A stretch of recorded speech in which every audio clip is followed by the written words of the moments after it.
네, 안녕하세요. 네, 이번 시간에 다뤄볼 내용은 이제 라떼아트 하는 환경 만들기, 환경을 만들어 보는 그런 시간을 가지겠습니다. 라떼아트를 할 때에는 라떼아트를 하기 위한 최적의 환경을 만들어 주는 것도 굉장히 중요한데요. 그것은 이제 라떼아트를 할 때 만약에 이제 크레마나 거품 상태가 좋지 않으면 사실 원활하게 그림을 그리는 연습이 되지 않기 때문입니다. 그러면 아무리 팀을 하고 아무리 에스프레소를 뽑아도 그림을 그리는 실력은 늘지 않을 수 있겠죠. 하지만 라떼아트를 만들어가는 환경은 실력은 점점 늘어날 거예요. 뭐 스팀의 실력, 그리고 수출하는 어떤 그런 능력, 그런 것들이 늘어나긴 할 텐데, 이제 어떻게 하면 라떼아트를 할 때 가장 최적의 환경이 되는지 이번엔 그것에 대해서 한번 알아보겠습니다. 일단 라떼아트 환경을 만들기 위해서 중요한 것 몇 가지를 먼저 말씀을 드릴게요. 첫째로 라떼아트를 하실 때는 에스프레소를 고형 성분만을 사용하시는 것이 가장 좋습니다. 밀도가 높은 성분들을 뽑아줘야 밀도가 높은 성분들이 우유 거품을 위에 잘 받쳐주기 때문입니다. 그리고 두 번째로 에스프레소와 스팀 밀크의 시간을 동시에 최대한 끝내주는 것입니다. 그래야만 이 크레마가 최대한 굳지 않고 거품이 최대한 굳지 않은 상태에서 라떼아트를 해주어야 원활하게 포어링이 되기 때문입니다. 그리고 세 번째로는 이 크레마를 섞어주는 것. 라떼아트를 하기 전에 크레마를 한번 섞어주어야 그래도 조금 굳으려고 하는 그것이 크레마가 풀어지기 때문이죠. 그 다음은 스팀 밀크의 거품도 섞어주고 우리가 사용할 양을 제외한 양을 버려준 다음에 시작하는 것이 가장 좋습니다. 영상으로 먼저 확인해 보겠습니다. 가장 먼저 추출과 스팀이 동시에 끝나는 것을 계획하고 실행하시는 것이 가장 좋습니다. 추출과 동시에 스팀을 시작해줍니다. 그리고 이 추출하실 때도 잔에 바로 받쳐서 하는 것이 좋아요. 왜냐하면 잔에 옮겨 담을 때 크레마가 깨질 수 있기 때문이죠. 샷은 더블 에스프레소 샷을 뽑아주고 나서 이렇게 빼줍니다.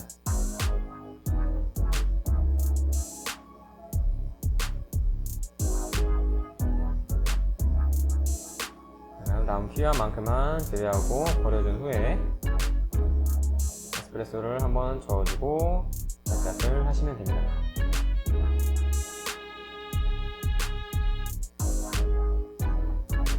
이렇게만 해주면 웬만큼 라떼아트가 되실 거예요. 근데 조금 만족스럽지 않을 수는 있어요. 그게 왜 그러냐면 이 원두가 가지고 있는 기본적인 성분 때문인데요. 로부스타가 아라비카보다 고형 성분이 2배 정도 많다고 알려져 있습니다. 우리가 라떼아트에서 어떤 성분을 사용하면 좋다고 했죠? 네, 맞아요. 고형 성분이죠. 그래서 이 고형 성분이 많은 로부스타를 일반적으로 라떼아트 연습할 때 많이 사용합니다. 네, 근데 이렇게 해도 라떼아트가 잘 안 돼요 하시는 분들이 계십니다. 그럼 커피가 가지고 있는 한계가 있을 수도 있는 것이고 내가 추출하는데 문제가 있을 수도 있는데요. 만약에 이 커피가 원활하지 않다, 내가 추출을 원활하게 하지 못했거나 에스프레소에 원두가루를 섞어서 하는 방법인데요. 제가 이제 재능기부 교육을 다닐 때 이제 교육하는 곳에서도 그 환경이 잘 안 되었을 때 많이 쓰는 방법입니다. 한번 보실까요? 추출은 이렇게 먼저 해줍니다. 이것은 왜 먼저 해줘야 되냐? 원두가루를 섞어줘야 하는 시간이 필요하기 때문입니다. 추출을 먼저 해주고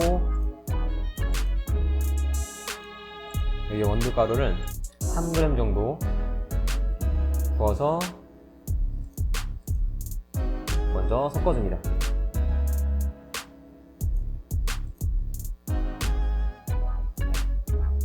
이 가루를 섞어줬을 때는 동시에 해주지 않아도 라떼아트가 충분히 가능합니다. 가루 스팀 해주시고 나머지는 동일하게 하시면 돼요. 이렇게 우유를 버려준 다음에 네. 에스프레소도 한번 이렇게 저어주고 바로 푸어링 해주시면 됩니다. 힐링.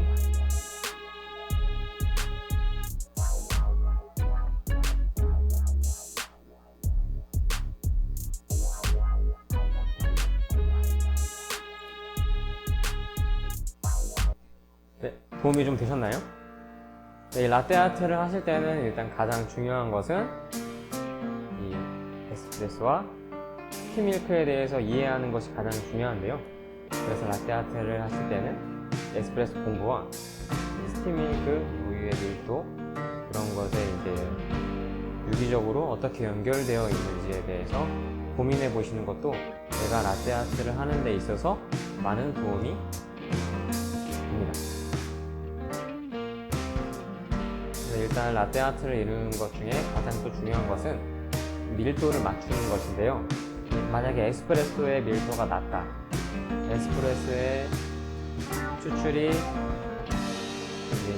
중배전이나 볶음 정도가 중간이거나 좀 약한 에스프레소도 요즘에는 많이 나오는데요.